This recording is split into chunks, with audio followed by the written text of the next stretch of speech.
you guys? It is Mary. And we invite you guys to like, subscribe, share, and comment down below because today we are going to be reviewing Sister Wives Season 3, Episode 6. Yes, well, so we're going to get right into it. This episode, it seems like Mary has taken the lead on taking the wives to the gym. Yes. She has been going, she said, for the past month that they have been in Las Vegas. Yes. And apparently she has a personal trainer. Right. That she has gotten quite acquainted with. His name is Billy. Bill. Let's remember his name for when Mary is having an affair. We don't know, and I have to say this because they talked about some indiscretion with Mary, but it may have been something as simple as she sent him a text telling her she was beautiful, and she replied, "Thank you." We don't know. We know, though, the producers and editors, they sometimes do the videos a kind of way for us to start thinking, but we can't remember him. Matt, the tree person. No, I just remembered though. But you just never know. I just remembered why they would not be relevant in her situation. Why? Because she was catfished. Well. So let's just. It ended up being a woman. Let's just wait. Let's just wait and see. I look forward to waiting and see. It was season 8 actually. She was doing anything, or you know what I'm saying. It was season 8 though, because I was looking at all of it to see how many episodes we have to watch a day in order to reach our goal, and I saw that it was season 8. Well, so we got 5 more seasons. Y'all see it, okay? So we will see what happened in season 8. I really enjoy this stuff. It's really juicy. I know. At first I was like, all right, we're going to have to do this for real. And now it's like really enjoying it. But okay.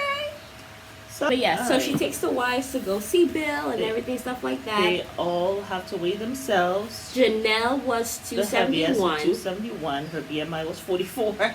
I remember that because he kept on saying it over and over and over again. And Janelle just seemed annoyed. I'm just like, why do you have to keep on saying it? You don't think she knows she's the biggest wife there? Like, you don't think she knows that the way she's living is unhealthy? You don't think she feels it every day? But you know what's why so do funny? you have to keep saying it? I know. She said she was bigger when she got married, so she has tried. Well, he said, great isn't great, like you have to get better or whatever, as if I don't already know all this shit. Or it's gonna lead to depression, sadness. She looks you don't already think depressed. That I'm already depressed and sad, idiot? Like, if that was my first experience, I would never go back to the gym. Not his gym anyway. I'll go to somebody who's encouraging. Like, anybody who has been fat knows that it is a trial. And that they feel it every day. Yeah. And the smallest person, of course, was Robyn at 150 something. And she was like, I'll be back, y'all. Okay, so she went and got this insect. Beautiful blue bug, though. Oh, well. So anyhow, they worked out, and Cody kept on saying, "Oh, I think Bill is a professional." I guess they kept on asking him. And while he was saying that, he said, "I expect him to interact with my wives professionally." And then they segued to Bill giving them all hugs. I'm sure he's like, this will be the last time I ever get to hug 4 wives in one group setting setting. And know how they'll feel. Well, that was interesting. Anyhow, there's a professor who came to talk to them. She's a professor of theology at one of the Eastern colleges. And she wanted to talk to them about their faith and stuff, so they took her out to dinner. Mm-hmm. And Robyn was having a really hard time, having dry heaves because of the food choices. And, she's pregnant. And then, I also want to talk about something, though, with the whole workout thing. Because all the wives kind of made this point. I think Christine said, you might look at Robyn and then look at me and think, I really want to have her body. Yeah. Well, that's really not the case, And then Mary said, Cody Mary said, I don't see Robyn as a threat because Cody actually says he likes curvy girls. Right. Now, this is my theory. A man that wants you to be fatter than what you originally were when you met him, don't want what's best for you. That's just how it has been historically. Usually they get you to the point where you are dependent on them, to then they make you feel like, like you were nothing before them. And then if a man says, oh, I will like you fatter or whatever, he doesn't want you looking your best. So other men can't look at you. Other men. So that was my theory. Right. So the fact that he's talking about he likes curvier girls, and he had the cojones to tell Robyn that in a nice way, I ain't falling for that. Let some man come tell me I need you to be fatter. Okay, next. I mean, he also could just be that he likes women who have breasts. But why would you tell somebody who is necessarily? But why would you tell somebody who is doesn't skinny have that, right? That I like curvy girls? Like, what do you like? What am I supposed to do with that information? I don't know. I can look at your wives and tell that you like curvy women or whatever you would categorize them as. You know what I'm saying? Yeah. So why would you tell me, a skinny person, that you like curvy girls? Like, am I not enough for you? That's why I say it's a manipulation tactic. But I could be jumping off the boat. Or Cody may have just put his foot in his mouth, but he usually does. Maybe when he was dating Robyn, he didn't know what to say. It was new to him. It had been 16 years. So he just said, hey, I like curvy girls. Well, he also told Mary that, so obviously it's not so he puts it, it's not a foot he puts in his mouth. That's just how he genuinely feels. Yeah. Now, y'all can tell me what y'all think, but that is my analysis. That what I've seen historically happen throughout life. Yeah. Well, it was Mariah's birthday. After the dinner, they went home with this professor. The children were coming, the boys were coming from being on the ranch with their grandpa in Wyoming. Yeah. And I think that's such a wonderful summer thing to do. They said they worked all day and then just relaxed all night.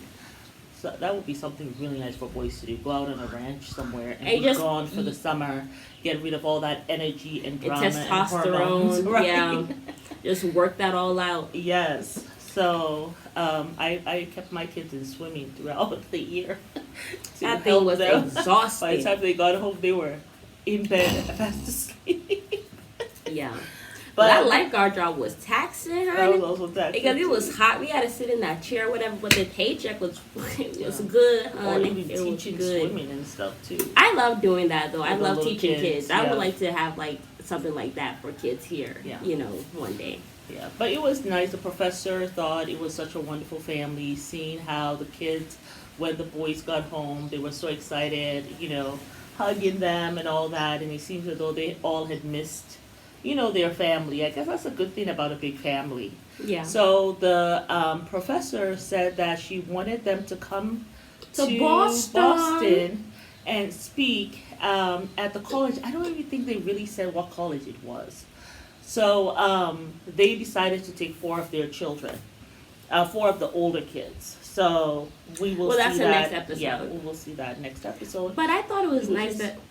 Go ahead. No, I thought it was nice that, they let somebody come in who, just had genuine questions about them and really wanted to ask. Yeah. I feel like it's always the best for somebody to ask you something about your religion. Yeah. I feel like as a Muslim, there's sometimes there can be misconceptions. I mean, they're not like that anymore. But it's always nice when somebody genuinely asks you questions versus assuming. So I thought it was nice that they allowed her to come in. She was open about it and all that stuff. Mm-hmm. And I think they invited her to Mariah's party. Yeah. And she got to see all the sons come back and see how much love was in the room and everything and stuff like that. Yeah, it's nice when someone is asking you about, what you believe and stuff like that, where they don't have, she didn't have an agenda. Yeah, she didn't. She didn't have an agenda to teach them anything, to put her own, ideas on them. Right. But she was just open, I'm curious, I want to hear you, listen, learn. So yeah, that's what was beautiful about it. Absolutely. So that was a good episode. Yeah. Yeah. But it's Mary. And Amma. And we about to like, share, subscribe, and comment down below.